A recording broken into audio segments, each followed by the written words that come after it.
We have just returned from a whirlwind trip around China, visiting 6 theme parks across 4 different cities in under 12 days. And we got to experience one of the strangest Disney theme parks in the world.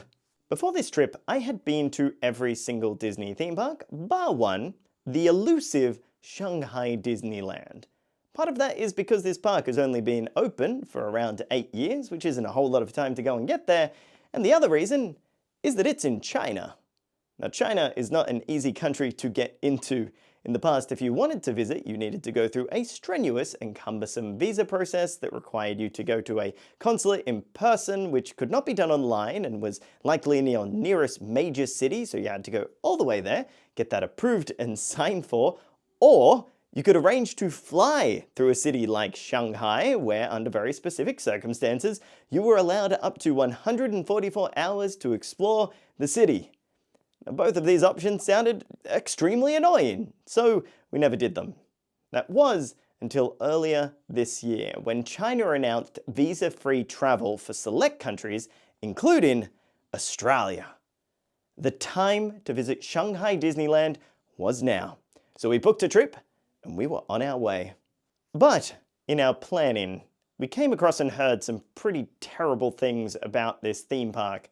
From crowded queues to guests pushing and shoving to try and cut the lines, people literally going to the toilets in the street, being heckled within the actual theme park itself to buy fake merchandise from people who were not staff, and needing to wait 5 hours for a decent view of the fireworks. We were prepared for the worst. So join us as together we unravel the craziest Disney park we have ever experienced. Shanghai Disneyland first opened its gates in June of 2016, just over 8 years ago. Similar to Hong Kong Disneyland, there's only one park here, with it being surrounded by a larger resort area, though they have land for more parks in the future if they want them. When Shanghai Disneyland first opened, it was known for being 2 things. It was different and it was big. We decided to visit the park across 2 days in April. Shanghai Disneyland is a little bit more expensive per day than Tokyo or Hong Kong, but is still wildly cheaper than the US parks at an average price of around $75 per day. Despite being roughly 45 minutes outside of Shanghai, there are still plenty of third-party hotels around the park, but we wanted to stay with Disney for that experience and thought the park's affordable value would translate into their hotels, but it does not. They are dramatically more expensive than every other hotel in the area, and their benefits simply don't match the asking price. One of the few benefits was early entry to the park, getting you in an hour before the general public, which we used on both days of our visit. How we did that? Well, more on that in a moment. After a restful night's sleep at the Melia Shanghai, which is a shorter walk than the actual official Shanghai Disneyland Hotel, strangely enough, even though it's not an actual official hotel, we rose at 6:45 a.m. to make our entry time of 7:30 a.m. We were tired, but after a short wait in line and a check of our passports, after all of these years, we had made it to Shanghai Disneyland. From the moment you walk through the front gates, it's immediately obvious that this is going to be a Disney park like no other. And it's honestly really weird. To enter the park, you need to walk under a train station. But the park doesn't actually have a train, so this is just a train station-shaped building with nothing inside. Through that train station, you'll come to learn that there is also no Main Street USA. Instead, this has been replaced with Mickey Avenue, the strange love child of Main Street and Toontown. And off in the distance, past Mickey Avenue, is of course a giant subscribe button. Oh geez, how'd that get there? I'm trying to move it, but I keep clicking it, which gives me access to amazing theme park content, including our upcoming Universal Beijing review. Oh, get that out of the way, ew! Actually, ever-looming in the background is the incomprehensible Enchanted Storybook Castle. This castle is absolutely gigantic, and it's intimidating even from a distance, of which your first chance to see it in all of its glory will be at the end of the surprisingly short Mickey Avenue. Now, getting to the castle is not an easy feat. You can't just walk in a straight line like you do at every other Disney park, because maintaining its theme of weird changes, Shanghai Disneyland has foregone the traditional castle hub and replaced it with an area called the Gardens of Imagination. This land is filled with twisting walkways, bridges, lagoons, garden beds, and even 2 attractions, the Carousel and Dumbo, which just felt wrong. I don't mind this land in concept, but in execution we mostly found ourselves avoiding it, as it was jam-packed with people getting photos from what we can only assume are professional photographers, which they've brought in themselves. No word of a lie, there were probably 40 to 50 of these photographers guiding, following and snapping pictures of guests and their children, and the only conclusion I can come to is that they're paid for by other visitors to just document their day because they were not cast members, and they just want to get photos, or the best possible photos, in front of the castle or other attractions. I have never seen anything like this in any other theme park to such a scale. If this was in the US, they would be cracking down on that so quickly. So, I imagine for most people, the main route that you're going to take to get from one side of the park to the other is not through the hub, like you usually would. It would be this ring road, which goes around the Gardens of Imagination, which doubles as the park's parade route. Our first impressions of Shanghai Disneyland were a mixture of, wow, this place is massive and insanely detailed, combined with, wow, this place is really weird. It's strange because this opening sequence of events is probably the most Disney park that you can visit, with the characters, the Toon-inspired themed buildings, a massive castle, and rides as soon as you enter. But it doesn't feel like Disneyland, which is a theme that will likely resonate through much of this video. But I'm sure at this moment, you've got 2 things on your mind. How are the rides? And what is that castle like in person? These are basically the 2 things that we were thinking before we went. So seeing pictures of the castle, we were worried that it might be too boxy for our taste. And honestly, this was barely an issue. It is incredibly imposing and large to a point that it's almost impossible to comprehend. Like, here is Luke next to the castle to try and get an idea of just how big it is, and that's only one tiny part. It just keeps going. I love the more naturalistic design that they've gone here. The earthy colors really suit the park, and you can tell they've learnt a ton from their other castle designs, but if I'm being brutally honest, I think I still prefer Hong Kong Disneyland's castle as my favorite. The colors and the shape just seem to work better in my opinion. They're a little bit more fantastical, but I can see this being purely subjective. Is this an L take? Honestly, I'd love to know your opinion on which castle is actually the best out of the bunch. But I've teased you long enough. I know a ton of you are wondering, what are the rides like? Well, they're pretty good. By pretty good, I mean they might just be some of the best rides that Disney has ever created. So to experience all of these rides to their fullest, we made sure to get into the park early. But how did we do this considering that we weren't staying on site with Disney? Well, you can just buy it. It almost defeats the purpose of staying on site. It cost us 200 Chinese yuan, or around $25 US per person per day, and I would highly recommend every international guest to get this. In that brief period of time before the park officially opens, you can check off a good portion of Shanghai's biggest attractions, saving you hours in line later in the day, or hundreds of dollars if you decide to purchase Premier Access. The very first thing we did after entering the park early on day 1 was head straight to Zootopia. This is Shanghai's newest attraction and arguably its most popular. Not only did the wait for the ride often get up to and over 90 minutes, but that's on top of the fact that there's already a line to get into the land, which can sometimes be 40 minutes. As we mentioned before, people love taking photos at Shanghai Disneyland, and Zootopia is a hotspot for those snaps. You will see a lot of people dressed as Judy Hopps. Like a lot. The land itself only has one ride, Zootopia Hot Pursuit, which is a ton of fun. You get to explore the Zootopia police station as you weave through the queue, and there are a ton of visual gags and things to look at to easily keep you entertained during that time. There are also 2 huge animatronic robots in the form of Clawhauser and Police Chief Bogo. But do not spend too much time looking at them or taking pictures, because if you do, you will be yelled at by a cast member. If you've only ever been to the US parks, the prospect of being yelled at by staff for just, you know, looking at the queue might seem outrageous, but after spending 2 weeks in China, I'd somehow gotten used to it.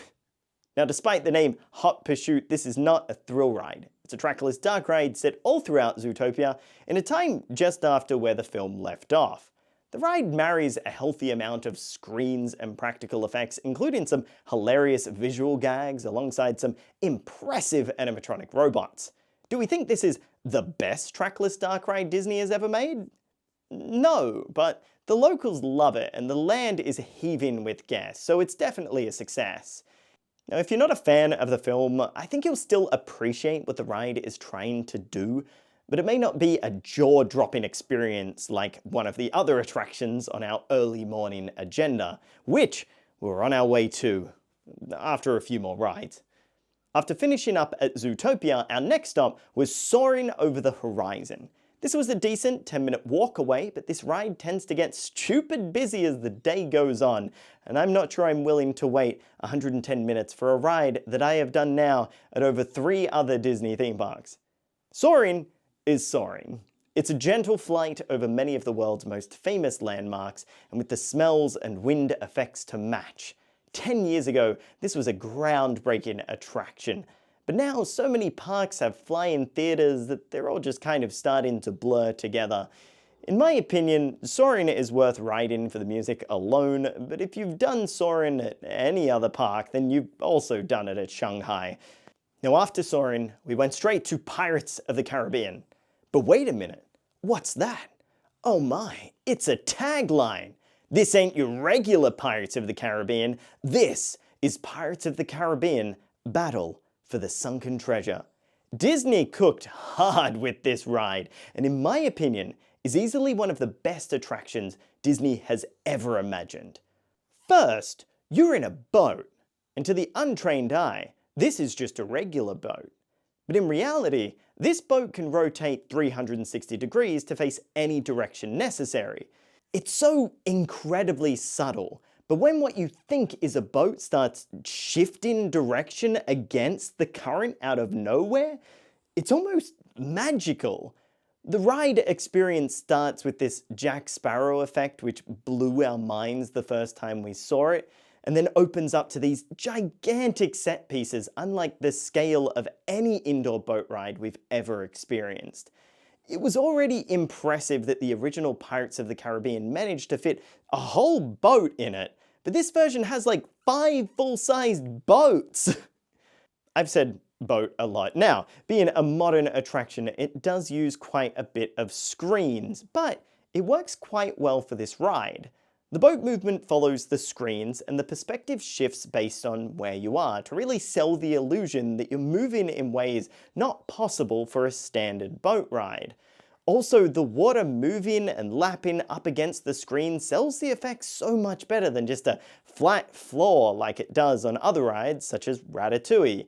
I also just want to highlight one of my favorite scenes in this attraction. Firstly, you're looking at a screen and boats start rising out of the water without even noticing it. You start shifting perspective and 2 massive boats come into the corner of your view. They then start battling with each other where you start heading through whilst they're playing the Pirates of the Caribbean music. There's water splashing everywhere. There's screens all around you. This is 2 full-size boats. You're in your little boat. Everything's going on. It's amazing. It's like, I cannot sell how cool this is.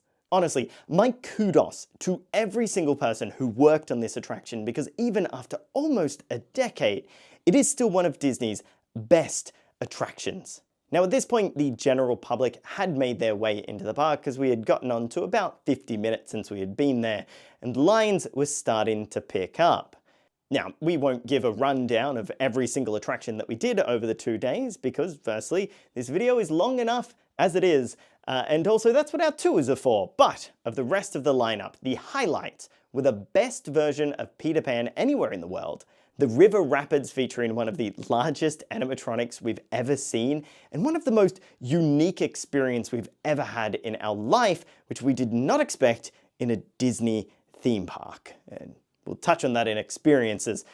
Before we get to that, we will say that if you're a thrill junkie, Shanghai Disneyland is going to be a little disappointing. Whilst the park does have several roller coasters, such as Seven Dwarfs Mine Train and Rex's Races, they're heavily catered towards families.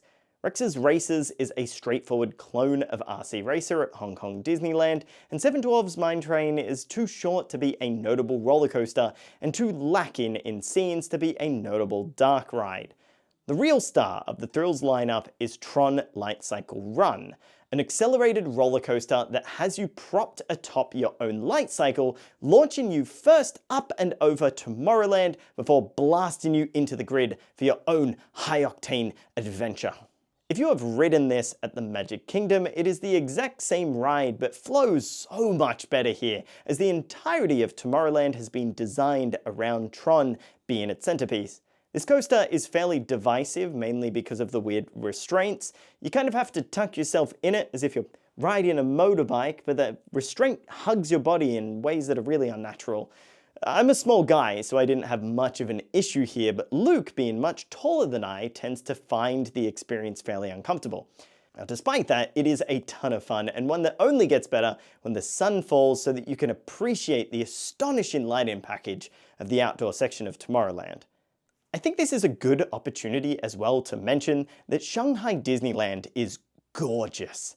It's clear that an incredible amount of work went into designing the park, not as a series of disconnected attractions with walkways in between, but as a unified immersive environment. The layout flows like a beautifully curated garden where each area transitions seamlessly into the next. At times, it feels almost more like a botanical garden that happens to have rides than a traditional Disney theme park. If this was the first Disney theme park, the other parks would be considered cheap and tacky in comparison. But it wasn't the first. And what we're about to say might sound insane, but the park almost feels too lush in some areas. Like how too many mixers waters down a perfectly good cocktail, too much foliage waters down a perfectly good Disney theme park. The dense vegetation makes it hard to see across the park, which means you often lose sight of where you're headed. There are very few visual anchors, or weenies in theme park design terms, guiding you toward attractions. Aside from a fleeting glimpse of the castle peeking through the trees, there's not much drawing your eye forward. It can start to feel a bit like a maze. Because of the park's massive scale, you end up walking a lot, and I mean a lot. We're pretty fast walkers, but there were times we spent 15 minutes walking non-stop between attractions, sometimes without passing anything but trees and the occasional snack cart. Over 2 days, we walked 50 kilometers, more than a marathon. It's a weird contradiction. On one hand, I wouldn't want to lose that vast, immersive greenery because it's part of what makes Shanghai Disneyland so special. But on the other hand, it's annoying when you want to go somewhere and it's just so big and somewhat empty at certain points. Anyway, Premier Access. It exists, so we gotta talk about it. If you do want to skip the sometimes insane wait times, the park does offer a service called Premier Access, but it's absurdly expensive. Prices start around $25 for a single ride on something like Zootopia Hot Pursuit, but skyrocket to over $350 to ride every attraction that is offered in the system. This doesn't sound too far off what the Lightning Lane Premier Pass costs in the US parks, but note that a one-day ticket here is only around $75. We recommend picking up the previously mentioned early entry instead, especially if you're visiting over 2 days, where you will easily get everything done and more, and saving your dollars to buy more Duffy, because trust me, this park has a lot of Duffy. Also, before we close out our section on attractions, Toy Story Land exists here. That's all about is worth mentioning for Toy Story Land. Of course, rides are the only reason to visit Shanghai Disneyland, and if you want to spend almost half of your theme park day in a single queue, Shanghai Disneyland has the perfect opportunity for you. Coming in at a 300-minute wait, and sometimes over 8 hours, which is a little under the operational day, The cue to meet Lena Bell, the Duffy and friend fox, wins the gold medal for the longest queue we have ever seen in a theme park. Anywhere. Look, we love the Duffy and Friends characters, but I couldn't think of anything worse than a 5-hour queue just to meet someone in a costume. No judgment. If you want to do that, that's completely fine. It's not for me. One experience that definitely was worth the wait, firstly because it was always under 10 minutes, but secondly because it was actually great, was the Challenge Trails at Camp Discovery. This is something we never thought we'd see, let alone enjoy at a Disney theme park. This is a high ropes course, and it was actually insane. Some of the obstacles had you scaling against a wall with a waterfall running down it, with a nice little 10-foot drop into a hole behind you. Sure, you're wearing a harness and we tested it. If you fell, it's still a good 6-foot drop before the harness would catch you. And who knows how you're meant to climb 6 feet out of a hole if you just fell backwards into it. Out of any attraction, this quickly became our go-to if we wanted to do something quickly because it was just a ton of fun and also gave you a unique view of the theme park in some of the higher areas. It's strange that this entire mountain contains a river rapids, the ropes course, and 2 Soarin' theaters, but can barely be seen around the park because again, it's just so damn lush. One of the things that sets Disney parks apart from the competition is their entertainment. This is one of the places where the park is kind of a mixed bag, featuring some amazing shows and others that are just okay. Opening with the park was the daytime parade, Mickey's Storybook Express. This train-themed parade ticks every box you'd want. Plenty of characters, impressive floats, and an incredibly catchy music loop. We viewed the parade stand-in on top of a planter though, which my co-host Luke used to work with parades at the Magic Kingdom, and he said he would have skyrocketed across the park to tell us to get down at Walt Disney World, but everyone else was standing up there, so I guess it was fine. It almost seemed like it was purpose-built for this. It was really strange, but when in Rome, I guess. For a park that does so many things in a unique large-scale way, the stage show offerings, though, felt a little lackluster. Although Shanghai Disneyland offers 2 major stage shows, they don't feel unique or spectacular enough to call this park home. First is Frozen Sing-Along, which, as neither of us speak Chinese, wasn't exactly a show we wanted to see. So the only other major show we saw was Mickey and the Wondrous Book. Interestingly, this is in the theater that originally held an upcharge show where, for the first time, the Lion King Broadway musical was performed in Chinese.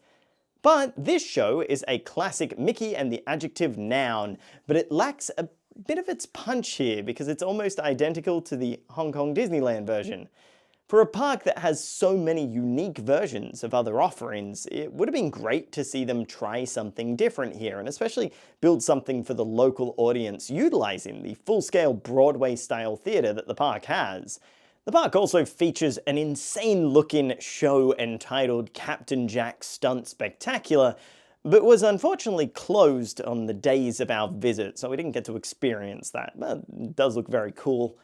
As is legally required at every Disney theme park, you need to close out your day with a nighttime spectacular, here entitled Illuminate. Now, it is a modern Disney nighttime spectacular, so it has some moments of the classic Disney Plus advertisement feel, but overall, this show blends projections, fireworks, fountains, and area lighting together into a package that is greater than the sum of its parts. This show is where we saw some of the biggest Shanghai craziness moments, as hours before the show even started, the Gardens of Imagination were full, and a group of cast members who we have lovingly called the Goon Squad, more on them shortly, were physically holding hands, blocking off the area from any new guests entering. We do have a top secret nighttime viewing spot that allow us to get this view just a few minutes before the show began. On the left-hand side of the castle is a set of bathrooms that next to them feature a pathway leading to the paid viewing area. However, the left-hand side of this pathway is free reign, no reservation or payment required, but it seems almost nobody knows about this area, and both nights in the park we comfortably watched the show from here. Well, almost comfortably. One night there was a group of girls who had their flashlights on the entire time, pointed at us as they used the show as a backdrop for a few minutes, and then just left. As if they were like, yep, got some pictures with the fireworks, I can go home. Now, we've been talking a lot about what the park has, the attractions, the design, the experience, but not what we were warned about. Before our trip, we heard all kinds of horror stories, constant pushing and shoving, line cutting, guests defecating in bushes, but honestly, we barely experienced anything that even remotely resembled those stories. Aside from a few people trying to sell us fake merchandise outside the hotel, once we were inside the park, the behavior of the other guests was, frankly, better than what we've seen on most of our recent trips to the US, or even Hong Kong Disneyland. So how did they manage that? Well, it seems that Shanghai Disneyland has kind of taken a layered approach to this problem. First, you've got the standard Disney security guards, who are mostly visible at key locations like the park's entrance. They're the ones who you see in uniform, and they've got the Disney cast member badge. But throughout the park, especially in the queues, you'll find a whole other tier of third-party security personnel. Every single line had multiple staff members keeping things in order. No line cutting, no unauthorized vendors, nothing shady at all. Combine that with the park's permanent, highly structured queue designs, and we didn't have a single person push in front of us over the entire 2 days that we were there. Then there's the final level of crowd control, what we call the Goon Squad. These guys show up at night and during parades, dressed in oversized suit jackets that look like they raided their dad's closets. They weren't so much security guards as human barriers, bodies to fill space and shout when necessary. At one point, we saw one of them absolutely berating a guest with an intensity we have never seen in a Disney park. Like, if you did that anywhere else as a cast member, you would be walked.